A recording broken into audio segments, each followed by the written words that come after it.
ಸೋನು ದತ್ತು ದೋಖಾನ ಎಲ್ಲರಿಗೂ ಚಿರಪರಿಚಿತವಾಗಿರುವಂತಹ ಸಾಮಾಜಿಕ ಜಾಲತಾಣದಲ್ಲಿರೋರಿಗೆ ಈ ಫೇಸು ಮತ್ತು ಈ ಹೆಣ್ಣುಮಗಳು ಬಹಳ ಚಿರಪರಿಚಿತ. ಸೋನು ಶ್ರೀನಿವಾಸ್ ಗೌಡ ಅವರ ಪೂರ್ತಿ ಹೆಸರು ಸೋನುಗೌಡ ಅಂತ ಕರೀತಾರೆ.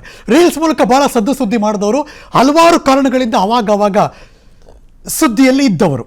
ತುಂಬ ಜನ ಟ್ರೋಲ್ಸ್ ಮಾಡ್ತಾರೆ, ಮೆಮ್ಸ್ ಮಾಡ್ತಾರೆ, ಅದ್ರ ವಿರುದ್ಧ ಆಕ್ರೋಶ ವ್ಯಕ್ತಪಡಿಸಿದಾಗಲೂ ಕೂಡ ಮತ್ತೆ ಟ್ರೋಲ್ಗೊಳಗಾದವರು ಸೋನು ಶ್ರೀನಿವಾಸ್ ಗೌಡ.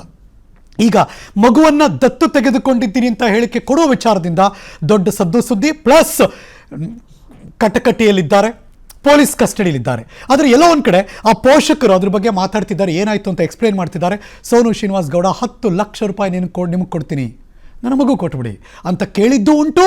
ಆಗ ರಾಜೇಶ್ವರಿಯವರು ಅದನ್ನು ನಿರಾಕರಿಸಿದ್ದು ಉಂಟು. ಅದಾದಮೇಲೆ ನಿಮ್ಮವ್ರು ಮದುವೆ ಆಗಿದ್ದಾರಾ ಇಲ್ವಂತ ಗೊತ್ತಾ ನಿಮ್ಗೋಗ್ಲಿ? ಎಲ್ಲ ಗೊತ್ತಿಲ್ಲ ನಮಗೆ, ಗೊತ್ತಿಲ್ಲ. ಅವ್ರ ಮನೇಲಿ ಯಾರೋ ಹುಡುಗರು ಅಂದ್ರೆ ಬ್ರದರ್ಸ್ ಇದಾರೆ ಅಂತ ಗೊತ್ತು ಅಷ್ಟೇ. ಅವ್ರ ಅಣ್ಣ ತಮ್ಮ ಅಂತ ಹೇಳಿದ್ಲ ಅಷ್ಟೇ ಗೊತ್ತಿಲ್ಲ. ಇನ್ ಮನೆ ಹತ್ರ ಇದ್ದಾಗ್ಲೂ ಯಾರನ್ನೂ ಪರಿಚಯ ಮಾಡ್ಕೊಟ್ಟಿಲ್ಲ. ಎಲ್ಲಾರ ಅವ್ರು ಅಪಾರ್ಟ್ಮೆಂಟ್ನಾಗ ಅದಾರ, ನಾವು ಬರ್ಕ ಸೈಡ್ನಾಗ. ಅಲ್ಲ ಆಗ್ಲಿ, ಹಂಗ ಹೋಗ್ಬಾರ್ದು ಅಂತ ಏನಿಲ್ವಲ್ಲ, ಕರಿಬಾರ್ದು ಅಂತ ಏನಿಲ್ವಲ್ಲ. ಅಲ್ಲಿ ಸೆಕ್ರೆಟರಿಗಳು ಅವ್ರು ಬಿಡ್ಬೇಕಲ್ರಿ, ನಾವು ಓದಿದಿಲ್ರಿ. ಅಲ್ಲ ಅವರೇ ಕರ್ಕೊಂಡೋದ್ರೆ ಬಿಡ್ತಾರೆ.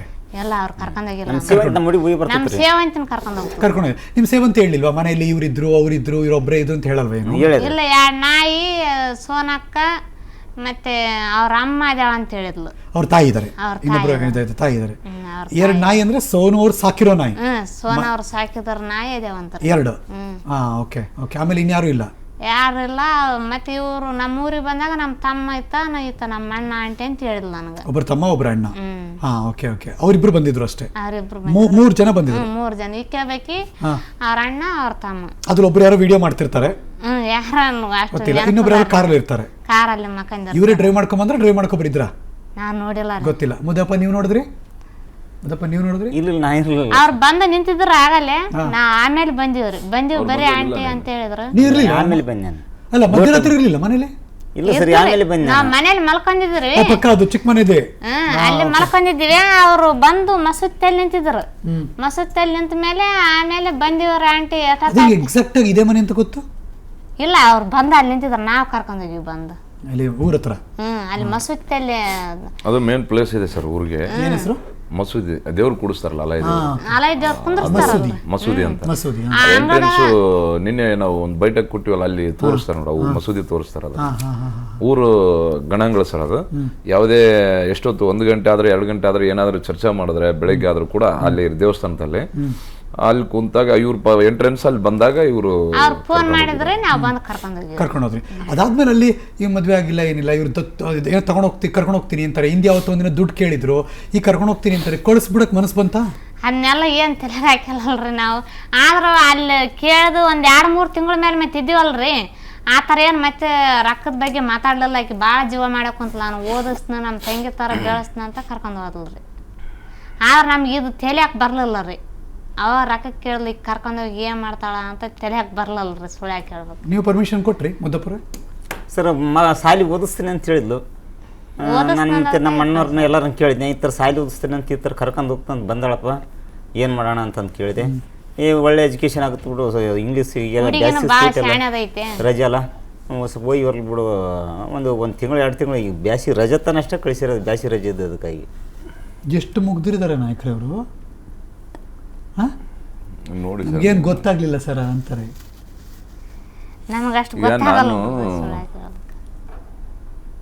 ಮನುಷ್ಯ ಏನಾದರೂ ಸಾಧನೆ ಮಾಡೋಕೆ ಇಂಥವ್ರನ್ನ ಬಲಿಪಶು ಮಾಡ್ಬೇಕ. ನಾನು ಏನಾದರೂ ಸಾಧನೆ ಮಾಡ್ಬೇಕಂದ್ರೆ ನನಗೆ ನಿಜವಾಗ್ಲಿ ಅಂತಂದ್ರೆ ನನಗೊಂದು ಅಕ್ಷರ ಇಲ್ಲ ಸರ್. ನಾನು ಸಾಧನೆ ಓದಿಲ್ಲ, ಸ್ಕೂಲ್ ಹೆಸರೇ ಹಚ್ಚಿಲ್ಲ. ಅವತ್ತಿನ ಪರಿಸ್ಥಿತಿ ಅದು, ಬಡತನ. ನಮ್ಮ ತಂದೆ ತಾಯಿ ನಮ್ಮನ್ನು ಸಾಕಿ ಸಲ್ವಿ ದೊಡ್ಡವ್ರನ್ನ ಮಾಡಿ ನಾನು ಸಮಾಜದ ಹೋರಾಟದಲ್ಲಿ ಬಂದು ನಾನೊಂದು ಸಿನಿಮಾ ಮಾಡ್ತೀನಿ ಅಂದಾಗ ನಮ್ಮ ತಂದೆ ತಾಯಿಗೆ ಎಷ್ಟು ಖುಷಿ ಇರುತ್ತೆ. ಸ್ವಂತ ಕಾಲಿನ ಮೇಲೆ ನಿಂತ್ಕೊಂಡು ಮಾಡಿರೋದು. ನಾನು ಥ್ರಿಲ್ಲರ್ ಮನ್ಸರ್ ಜೊತೆ ನಾನು ಯಾಕೆ ಮಾಡಿದ್ದೀನಿ, ಸಂತೋಷ ಪಡ್ತಾರೆ ನಮ್ಮ ಜನ. ಏನು ಗೊತ್ತಿರಲಾರ್ದ ಒಬ್ಬ ಮನುಷ್ಯ ಇಲ್ಲಿ ಮಟ್ಟ ಓದ್ನಲ್ಲ ನೋಡಿ ಅಲ್ವಾ ಸರ್? ಈಗ ಅದನ್ನ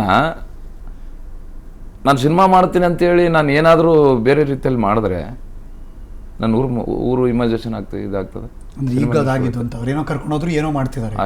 ನಾನೇನಾದರೂ ಒಳ್ಳೆ ಚಾನ್ಸ್ ಕೊಡ್ತೀನಿ ನಿನಗೆ ಸಿನಿಮಾದಲ್ಲಿ, ನಿಮಗೂ ಕಳಿಸಿಬಿಡಿ, ನೀವು ಒಳ್ಳೆ ಯಾಕೆ ಮಾಡಿಸ್ತೀನಿ, ನಾನು ಮುಂದೆ ಒಳ್ಳೆ ಹೀರೋಯಿನ್ ಆಗಿ ಮಾಡಿಸ್ತೀನಿ, ಈ ಥರ ನಾನು ಹೇಳ್ಬೋದಾ? ಅಂದರೆ ನನ್ನ ಬೆಳವಣಿಗೆಗೋಸ್ಕರ ಬೇರೆಯವ್ರನ್ನ ಉಪಯೋಗ ಮಾಡೋಕ್ಕಾಗ್ತದೆ ಸರ್? ಯಾವ ರೀತಿಯಲ್ಲಿ ಮಾಡಿದ್ರು ಇವ್ರು, ಯಾಕೆ ಮಾಡಿದ್ರು? ಬಟ್ ಅವರು ನಾನೇನು ತಪ್ಪು ಮಾಡಿಲ್ಲ ಅಂತ ಹೆಂಗ್ ಸರ್ ತಪ್ಪು ಕಾರಲ್ಲಿ ಕೂತಾಗ ಸ್ಟೇಟ್ಮೆಂಟ್ ಕೊಡ್ತಾ ಇದ್ರು. ಹೆಂಗ್ ತಪ್ಪು ಮಾಡಿಲ್ಲ ಸರ್?